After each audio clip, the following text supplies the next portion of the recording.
At 37, society called her a dried-up spinster, a barren woman completely useless to any man wanting a family. The whole town laughed when a scarred, terrifying mountain man rode into the valley. They expected him to ruin her. Instead, he looked at the broken woman, wiped the dirt from her cheek, and growled, "You're exactly what I've been hunting for." The dust of Oak Haven, Wyoming had a way of clinging to everything, but it seemed to settle thickest on Josephine Miller. At 37 years of age, Josie was a ghost in her own town. In the unforgiving frontier of 1886, a woman who had not secured a husband by 20 was pitied. A woman unwed at 30 was a cautionary tale. A woman of 37, living entirely alone on a sprawling, decaying ranch, was considered a downright nuisance. Josie sat stiffly in the leather chair of the Oak Haven Bank, her calloused hands folded neatly in her faded wool lap. Across the mahogany desk sat Harrison Arkwright, a man whose tailored suits and oiled hair stood in stark contrast to the rough-hewn reality of the territory. "It's a simple matter of mathematics, Josephine," Harrison said, not bothering to use the honorific Miss. He leaned back, steepling his manicured fingers. "Your father left this world with $300 in debt to this institution. The grace period expired the day we buried him in the frozen ground last November. You cannot manage the Whispering Pines Ranch alone. You have no husband, no sons, and no prospects." Josie swallowed the dry lump in her throat. "I have 50 head of cattle ready for the spring drive, Mr. Arkwright. If you just give me until May—" "To do what?" Harrison interrupted, a cruel smirk playing on his lips. "Hire hands you cannot pay? Josephine, look at yourself. You are past your prime. No man in this county is going to step up to take on a woman of your advanced years, let alone assume the burden of a failing property. Jebediah Stone has made a generous offer. Sell the land to him. It will cover the debt, and you might have enough left over for a stagecoach ticket back east to become a governess." Jebediah Stone. The name sent a shiver down her spine. Stone was a ruthless cattle baron who had been swallowing up smaller homesteads for a decade, often through intimidation, poisoned water holes, and mysteriously severed fences. He didn't just want her land, he wanted the valley. "The Whispering Pines is my home," Josie said, her voice trembling but her chin raised high. "I will not sell to Jebediah Stone. I will have your money by May." Harrison sighed dramatically, pulling a gold pocket watch from his vest. "You have exactly 30 days, Josephine. When the bank forecloses, Mr. Stone will buy it at auction anyway. Good day." Humiliated but defiant, Josie left the bank, stepping out into the harsh glare of the afternoon sun. As she walked the boardwalk toward the mercantile, she could feel the eyes of the town upon her. Abigail Higgins, the town's most venomous gossip, stood outside the telegraph office, whispering behind a gloved hand to a companion as Josie passed. "Such a shame." The loud whisper carried on the wind. "Dried up like an old riverbed. If she'd only lowered her standards 10 years ago." Josie kept her eyes fixed firmly ahead, pushing through the heavy wooden doors of the general store. The smell of oiled leather, coffee beans, and cured tobacco offered a brief sanctuary. She approached the counter, handing a meager list to Ezra, the bespectacled clerk. "Just the oats and a pound of salt today, Ezra," she murmured. Before the clerk could move, the bells above the door violently jingled. The heavy oak door was shoved open, letting in a bitter gust of autumn wind, and a man who brought the entire bustling store to a dead, terrified halt. He was a giant of a man, clad in a heavy coat fashioned from gray wolf pelts. His dark hair was long and unkempt, brushing the collar of his coat, and a thick, wild beard obscured the lower half of his face. But it was his eyes that froze the blood of everyone in the room. They were a piercing glacial blue, set deep beneath a heavy brow. A jagged, terrible scar ran from his left temple down across his cheek, disappearing into his beard. Speaking of a violent encounter with either a blade or a beast, he wore twin Colt revolvers low on his hips, and a massive hunting knife was strapped to his thigh. This was Gideon Hayes. He was a legend told in hushed tones around campfires, a mountain man who lived high in the treacherous peaks of the Wind River Range. Some said he was a savage who ran with the wolves. Others claimed he was an outlaw hiding from the hangman's noose in 3 different states. He rarely came down to the valleys, and when he did, He spoke to no one. The silence in the mercantile was deafening. Even Ezra had backed away from the counter, his hands shaking. Gideon ignored the terrified townsfolk. He moved with a predatory, silent grace, stepping toward the back of the store to gather boxes of rifle ammunition and a thick coil of rope. Josie, trying to ignore the mountain man, turned back to Ezra. "The oats, please." Suddenly, the door swung open again. This time, it was Cole and Wyatt, two of Jebediah Stone's hired guns. They smelled of cheap whiskey and unwashed sweat. Wyatt, a sneering man with a missing front tooth, spotted Josie immediately. "Well, if it ain't the old maid of Whispering Pines," Wyatt drawled, deliberately stepping into her personal space. "Mr. Stone says, you're still being stubborn about the property. You know, it's dangerous out there for a frail, aging woman all by her lonesome." Josie stiffened, gripping the edge of the wooden counter. "Step aside, Wyatt. You smell like a distillery." Cole laughed, reaching out to grab a fistful of her graying hair. "Maybe she just needs a man to show her how to be obedient. Ain't that right, spinster?" Josie gasped in pain as he yanked her hair, her hands flying up to break his grip. She expected Ezra to help, but the clerk was cowering beneath the register. She expected someone, anyone in the store, to intervene. No one moved. Then, a sound like a rumbling avalanche echoed through the store. A massive, leather-gloved hand clamped down on Cole's shoulder. The grip was so ferocious that Cole immediately dropped his hold on Josie and let out a yelp of pain. Before anyone could blink, Gideon Hayes spun the hired gun around and backhanded him across the face.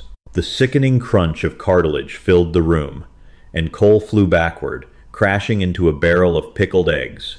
Brine and shattered glass exploded across the floorboards. Wyatt reached for his holster, but Gideon was impossibly fast. The mountain man's enormous hunting knife was drawn and pressed tight against Wyatt's Adam's apple before the gun was even half cleared from its leather sheath. "Leave the store." Gideon's voice was a low, gravelly rasp. It sounded unused, like two heavy stones grinding together. Wyatt, his eyes bulging with terror, slowly let go of his revolver. He raised his hands, swallowing hard against the cold steel at his throat. Gideon shoved him violently toward the door. Wyatt scrambled to his feet, grabbed his groaning partner from the pickle brine, and the two stumbled out into the street, leaving a trail of bloody footprints. The mercantile was deadly quiet once more. Gideon smoothly sheathed his knife, picked up his ammunition and rope, and tossed a heavy gold coin onto the counter, far more than the items were worth. Josie stood trembling, rubbing her scalp.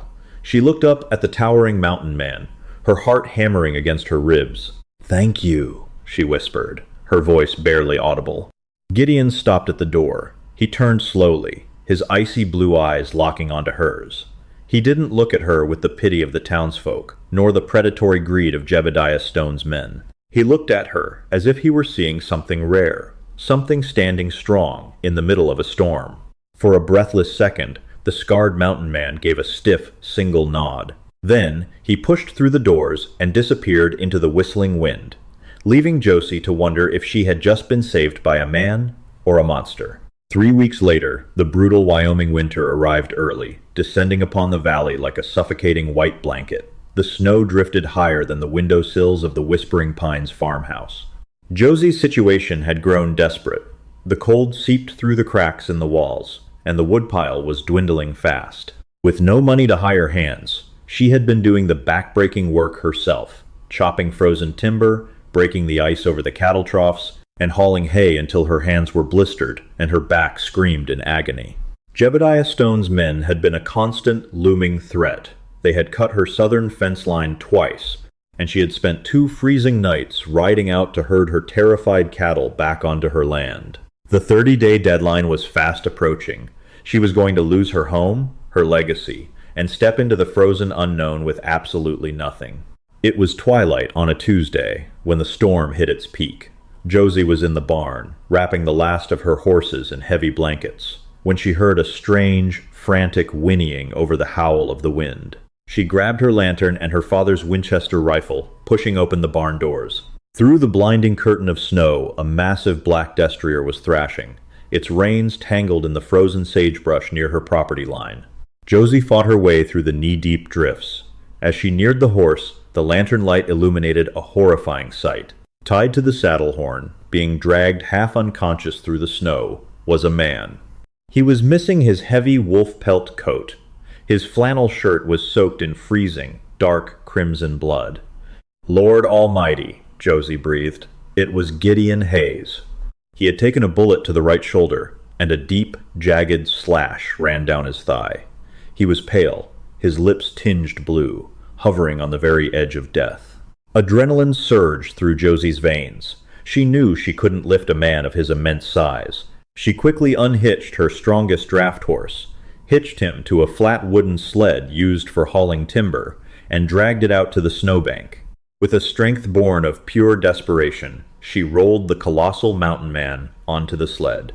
It took her an hour to get him into the farmhouse.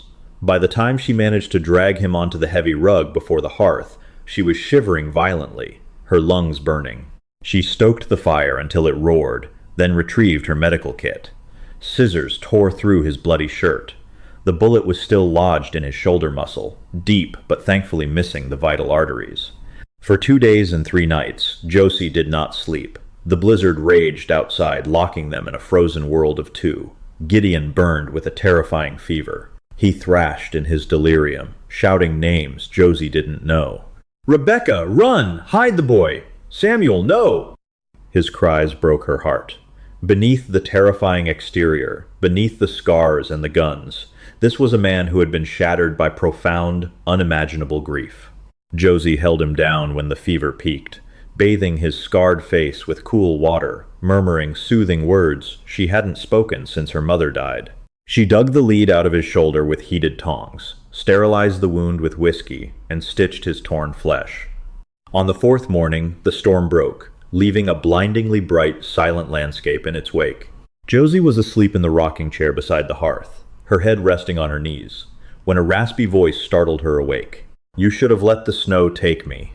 Josie bolted upright. Gideon was awake, his glacial eyes clear of fever, fixed entirely on her.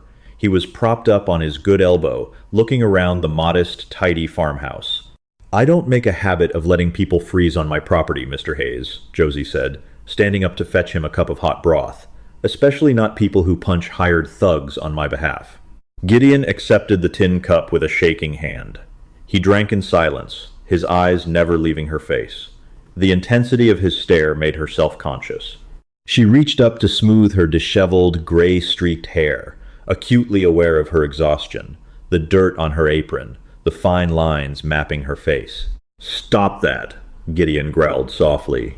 Josie froze. "Stop what?" "Hiding yourself. Acting like you're something broken that needs fixing." He set the cup down. "I remember the fever. I remember your hands. They aren't the soft, useless hands of a town woman. They're the hands of a survivor." Josie felt a flush rise to her cheeks. She turned her back, staring into the flames. A survivor who is about to lose everything. The bank is foreclosing in a week. Jebediah Stone will take this land, and I don't know where I'll go. She hated the break in her voice, hated that she was showing weakness to a virtual stranger. "I'm 37 years old, Mr. Hayes," she confessed to the fire, the bitter truth tumbling out of her. "In Oakhaven, that makes me useless, a burden. Too old to marry, too stubborn to die. They look at me like I'm already a ghost." A heavy silence stretched across the room, broken only by the crackle of burning pine. Then, the rustle of blankets sounded. Josie turned to see Gideon pushing himself up, wincing as he leaned heavily against the stone mantelpiece. He towered over her, casting a massive shadow. "Jebediah Stone's men ambushed me in the pass," Gideon said, his voice cold and hard as iron. "They thought I was carrying gold. They shot me in the back, left me for the wolves. They run this valley because decent men are too scared to stop them." He stepped closer, his boots heavy on the floorboards. He reached out, his massive, calloused fingers gently tilting her chin up so she was forced to look into his eyes. "They call you too old," Gideon whispered, the rasp in his voice softening into something incredibly raw. "I call them blind." Josie's breath hitched in her throat. "I've lived in the high peaks for 5 years," Gideon continued, "living with ghosts, believing there was nothing left in this world worth fighting for. But I watched you, Josephine Miller. I watched you chop wood in a blizzard. I felt you fight death itself to pull me back from the edge. You have more fire in your soul than any woman I have ever known." He withdrew his hand, his expression turning deadly serious. "You need a man's name on a deed to keep your land from Stone in the bank. I need a reason to stay in this valley and burn Jebediah Stone's empire to the ground." Josie's eyes widened as she realized what he was implying. "Mr. Hayes, are you?" "Marry me," Gideon said firmly, no hesitation in his voice. "Let me put my name beside yours. Let them try to take this land from me. I have resources. I can pay the bank. But more than that." He looked at her, and for the first time, the broken mountain man showed a vulnerability that shattered her defenses. "You think you're too old. I think you're exactly the fierce, unyielding woman I need. You're perfect for me, Josie." Tears pricked Josie's eyes. It was a business arrangement, a marriage of convenience to save her life's work. Yet, as she looked at this scarred, terrifying man who had bled on her floor, she felt a spark of something she thought had died long ago. Hope. "They will kill us, Gideon," she whispered. Gideon's lips curled into a dangerous, feral smile. "Let them try." The arrival of Josephine Miller and Gideon Hayes in Oakhaven was a spectacle the town would talk about for decades. It was a crisp Thursday morning, 3 days before the bank's foreclosure deadline. The snow had packed hard onto the dirt streets. Josie rode in her father's buckboard wagon, dressed in her best dark blue velvet dress, her hair pinned up meticulously. Beside her rode Gideon on his massive black destrier. The mountain man wore a clean white shirt, a dark waistcoat, and a freshly tailored black coat, though the twin Colt revolvers remained strapped to his hips. He looked less like a wild savage and more like a rugged, terrifying, avenging angel. They marched directly into the small, white-steepled church of Reverend Hopkins. "Marry you?" the elderly reverend stuttered, adjusting his spectacles as he looked from the spinster to the scarred giant. "But, Miss Josephine, this man is a stranger. The town says he's an outlaw." "The town says many things, Reverend," Josie replied, her voice steady and ringing with newfound confidence. "Will you perform the ceremony before God, or must we ride to the next county?" 10 minutes later, with only the church mice as witnesses, Josephine Miller became Josephine Hayes. Gideon slipped a simple, heavy silver band onto her finger. When he kissed her, it was chaste, barely a brush of his rough lips against hers, but a shock wave of electricity shot straight down Josie's spine. "Now," Gideon murmured, pulling away, "to the bank." By the time they crossed the street to the Oakhaven Bank, word had spread. Abigail Higgins had seen them leave the church and had run shrieking to the mercantile. A crowd was gathering on the boardwalks, whispering frantically. Harrison Arkwright was sitting at his mahogany desk, a smug smile plastered on his face, as he drafted the foreclosure papers for the Whispering Pines property. He looked up, annoyed, as the heavy oak doors swung open. His annoyance instantly vanished, replaced by sheer terror as Gideon Hayes stepped into the room, seemingly filling the entire space. Josie walked in right behind him, holding her head high. "Josephine," Harrison stammered, standing up so fast his chair tipped backward. "What? What is the meaning of this? You cannot bring armed vagrants into my establishment." Gideon didn't say a word. He walked to the desk, reached into a heavy leather saddlebag he had carried over his shoulder, and slammed a canvas pouch onto the polished mahogany. The impact was so heavy it cracked the glass of Arkwright's inkwell. "My wife's debt," Gideon grumbled. "Count it." Arkwright's hands shook as he untied the leather cord of the pouch. He poured the contents onto his desk. The room seemed to catch its breath.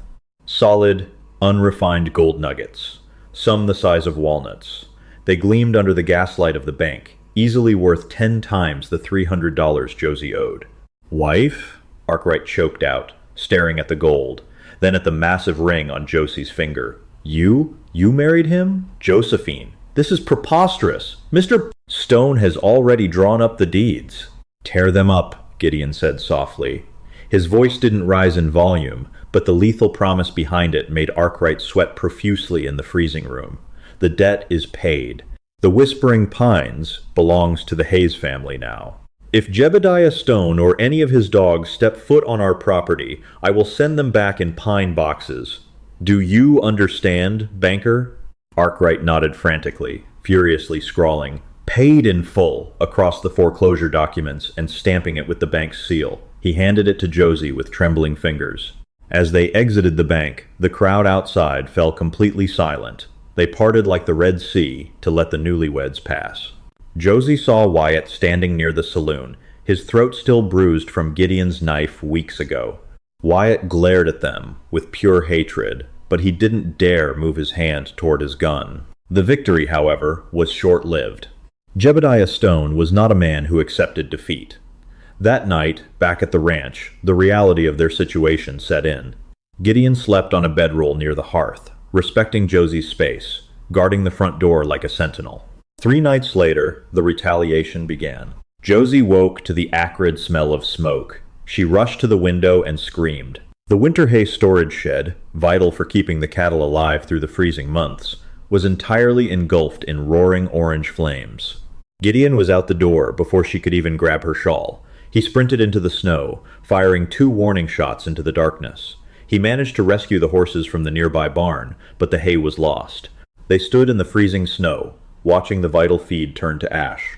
"They're trying to starve us out," Josie whispered, the glow of the fire illuminating the tears of frustration on her cheeks. "Without that hay, the herd will die before spring. Stone knows this." Gideon wrapped his heavy coat over her shoulders, pulling her close against his side. The heat radiating from his massive body was the only comfort in the frigid night. "I told you they would try to kill us," she sobbed, leaning into him, suddenly feeling every bit of her 37 years. The fight felt impossible. Gideon turned her to face him, his hands gripping her shoulders. "Look at me, Josie." She looked up into his scarred face. In the firelight, the deep wounds of his past were stark. 5 years ago, Gideon began, his voice breaking, a profound sorrow bleeding into the cold night air. "I had a ranch in Colorado, a wife, Rebecca, and a boy, barely 6 years old, Samuel." Josie gasped, covering her mouth. "We defied a mining company that wanted our valley," Gideon continued, his eyes welling with tears that never fell. "I thought I could fight them through the law. I was civilized. I went to town to file an injunction. While I was gone, they hired outlaws. They burned my house, with my family locked inside." A sob tore from Josie's throat. She reached up, touching his scarred cheek, realizing the physical scars were nothing compared to the mutilated state of his heart. "I hunted down the men who did it," Gideon whispered, leaning his forehead against hers. "Every single one of them. That's how I got these scars. That's why I retreated to the mountains. I swore I would never care for another human soul, because everything I love turns to ash." He looked at the burning shed, his jaw clenching until the muscles jumped. "But I look at you," Gideon said, turning his fierce gaze back to her, "and I feel alive again. Jebediah Stone thinks he's fighting an old spinster and a broken drifter. He doesn't know what I am. He doesn't know that I am the reaper of men like him." Gideon pulled her tight against his chest. "I lost my family once to the fire, Josephine.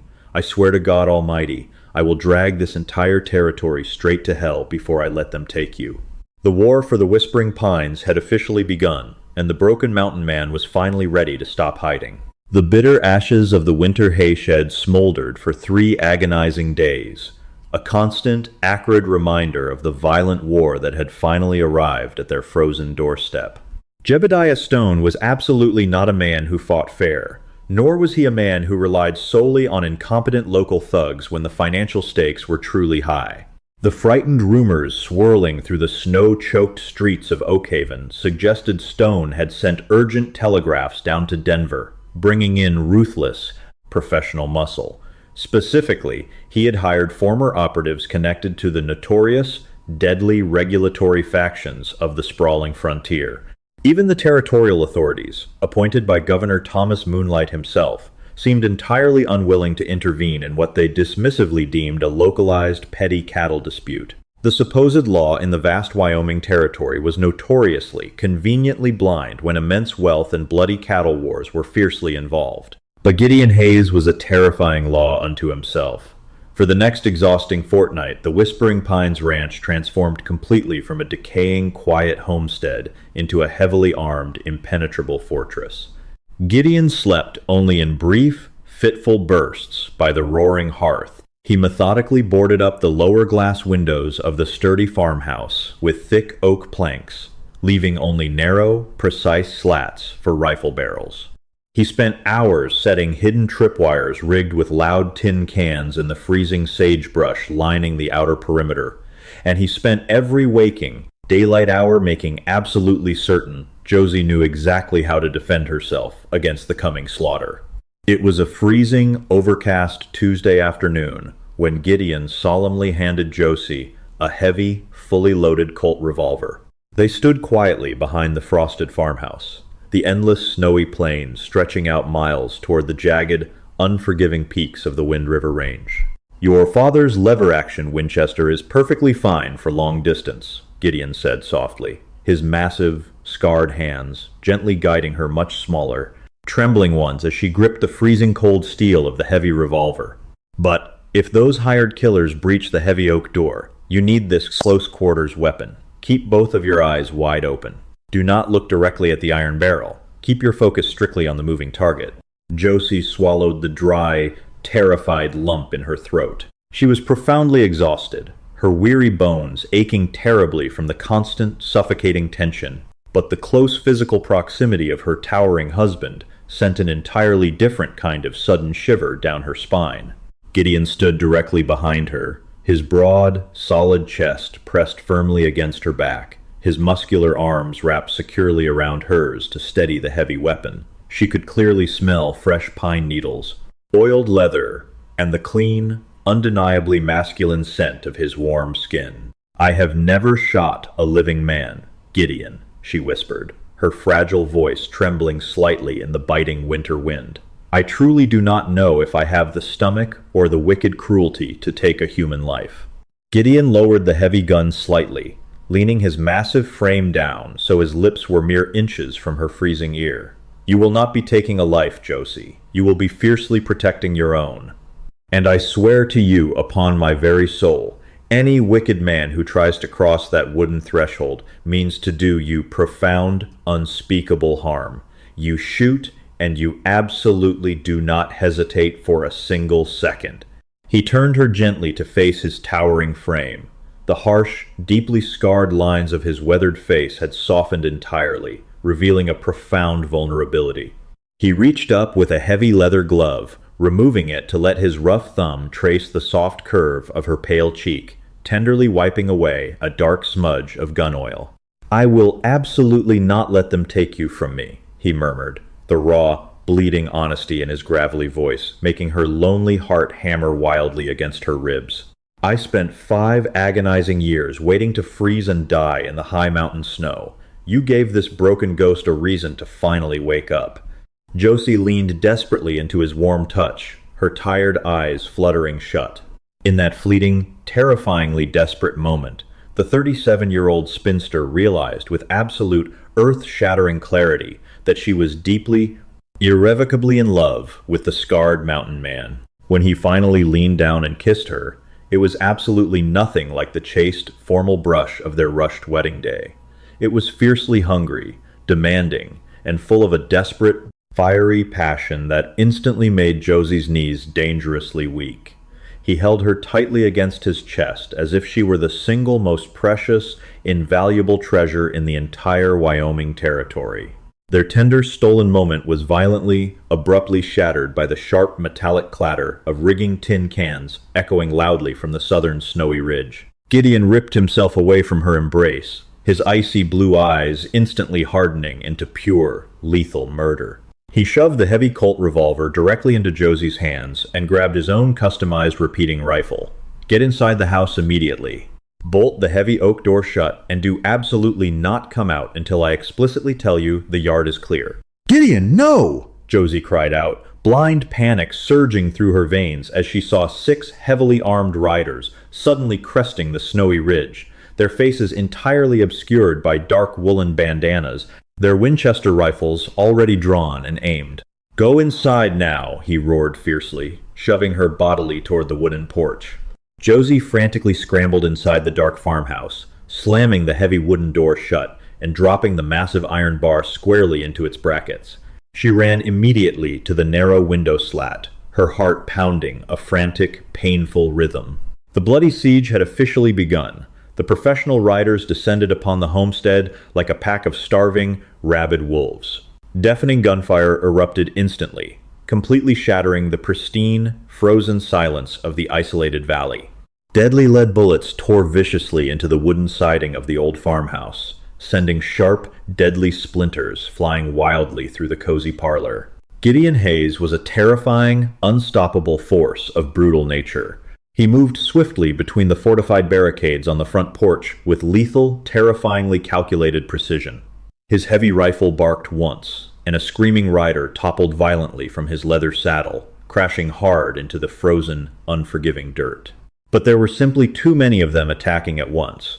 Jebediah Stone had clearly spent an absolute fortune to see this bloody deed done. Wyatt, the hateful, missing-toothed hired gun from the town mercantile, was arrogantly leading the violent charge.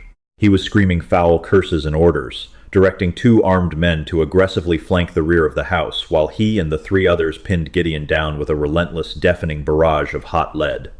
Josie watched in absolute, paralyzed horror as a stray bullet violently grazed Gideon's muscular thigh, immediately dropping the massive mountain man to one knee behind a stacked pile of winter cordwood. He fiercely returned fire, but his repeating rifle suddenly clicked empty. As he frantically reached down for his twin-holstered revolvers, Wyatt viciously spurred his horse forward, raising a massive, double-barreled shotgun, aiming directly at Gideon's exposed, broad chest. Time seemed to completely freeze. Josie did not stop to think or pray. The sheer, overwhelming terror of abruptly losing the incredible man she had just realized she deeply loved overrode absolutely every single ingrained instinct of polite self-preservation. She aggressively shoved the cold steel barrel of her late father's Winchester directly through the narrow window slat, her breathing steadying, her hands suddenly gripped with unnatural calm, her vision narrowing to a singular, deadly tunnel. Do not look at the iron barrel. Look precisely at the target. Josie pulled the heavy trigger. The massive rifle kicked back violently, severely bruising her delicate shoulder, but the deafening shot rang perfectly true. The heavy bullet struck Wyatt's galloping horse, squarely in the muscular flank. The massive beast screamed in sudden agony and reared up wildly, violently throwing Wyatt hard into the frozen, rocky earth before the thug could discharge the deadly shotgun. The sudden, chaotic distraction was exactly what Gideon desperately needed to survive. He drew both heavy Colts in an absolute blur of violent motion, firing 4 rapid, deafening shots into the snowy yard. 2 of the remaining mounted riders fell instantly backward, dead, before they hit the snow. The others, seeing their brutal leader bleeding in the dirt and half their paid men suddenly dead, entirely panicked. They aggressively yanked their horses around and galloped cowardly back toward the ridge, fully abandoning the bloody fight. Gideon walked slowly, deliberately, over to where Wyatt lay, groaning pathetically in the blood-stained snow, a severely broken leg pinned awkwardly beneath him. The terrifying mountain man viciously kicked the dropped shotgun away and aimed his smoking Colt directly at Wyatt's terrified, sweating face.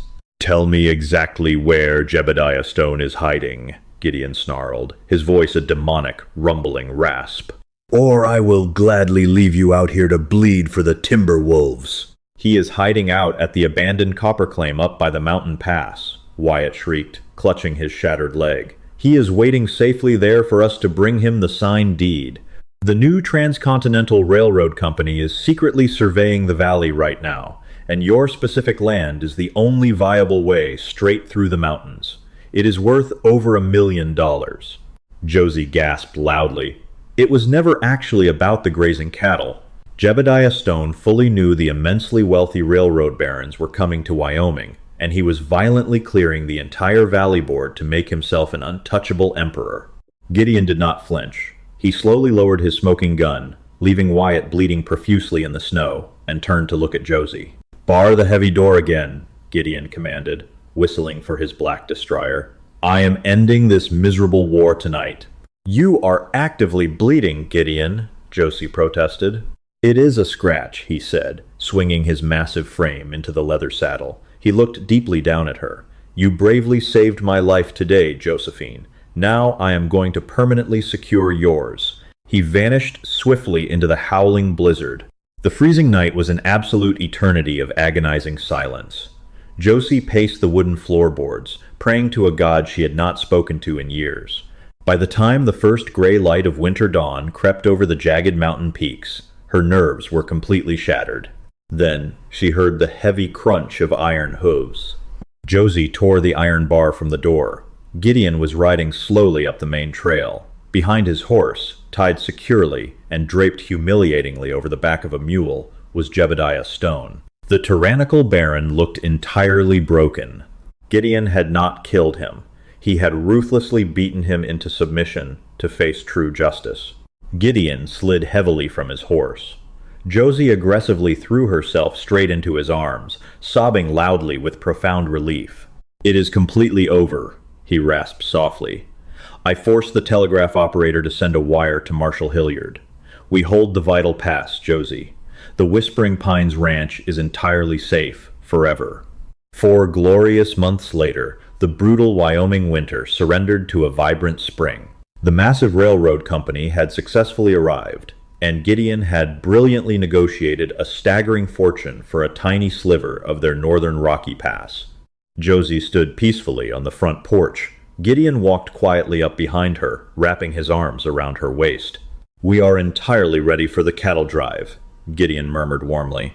Josie leaned back into his solid chest, placing her hands gently over his, resting their entwined fingers upon her slightly rounded stomach. You will have to manage the drive yourself this year, Josie said softly. Dr. Evans confirmed it this morning. Gideon froze entirely in place. The legendary mountain man fell directly to his knees. A baby, she laughed beautifully. He pressed his scarred face against her stomach, weeping. You are perfect, he whispered tenderly. Did this thrilling tale of the scarred mountain man and the defiant rancher capture your heart? True love finds a way, even in the harshest frontier winters. If you love Josie and Gideon's incredible journey of redemption, survival, and unexpected romance, please hit that like button.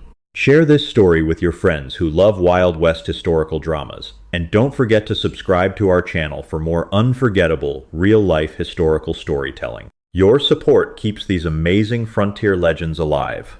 Hi, my name is Palace Stories, the owner and manager of Palace Stories. After watching the video, she was too old for every man, until a broken mountain man said, "You're perfect for me." I'd really like to know what you think. How did this story make you feel? What stayed with me most was how both characters carried wounds from being judged or overlooked for so long.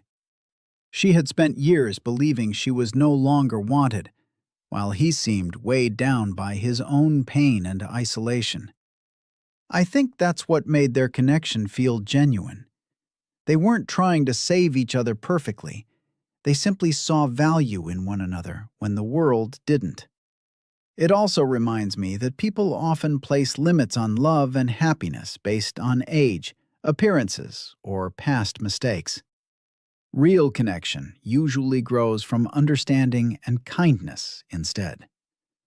Do you think the mountain man recognized her worth right away, or did it slowly happen over time? And what moment in the story stayed with you the longest? Thanks for spending time with us on Palace Stories. If this story meant something to you, feel free to leave a comment and maybe like or subscribe for more stories like this. Hi, my name is William Sunny, the owner and manager of Iron Cowboy Gardena. After watching the video, father sent his, "She was too old for every man," until a broken mountain man said, "You're perfect for me." I'd really like to know what you think. How did this story make you feel? What stayed with me was the feeling of being truly seen. Josie had spent years being judged by her age and circumstance, while Gideon carried the weight of loss and isolation. Yet when they crossed paths, they recognized strength and value in each other that everyone else seemed to miss. That quiet understanding felt like the heart of the story. One gentle lesson I took from this is that people are often much more than the labels others place on them. Sometimes the qualities that matter most, resilience, loyalty, courage, and kindness, aren't the first things people notice. Do you think Gideon saw something special in Josie from the beginning, or did his feelings grow as he got to know her? And what moment in the story stood out most to you? In everyday life, it's worth looking beyond first impressions and appreciating the strength people carry through their experiences. Thanks for spending time with us today. If this story meant something to you, feel free to leave a comment and share your thoughts. And if you enjoy these mountain man stories, you can like the video or subscribe to Iron Cowboy Gardena for more stories about resilience, hope, and unexpected connections.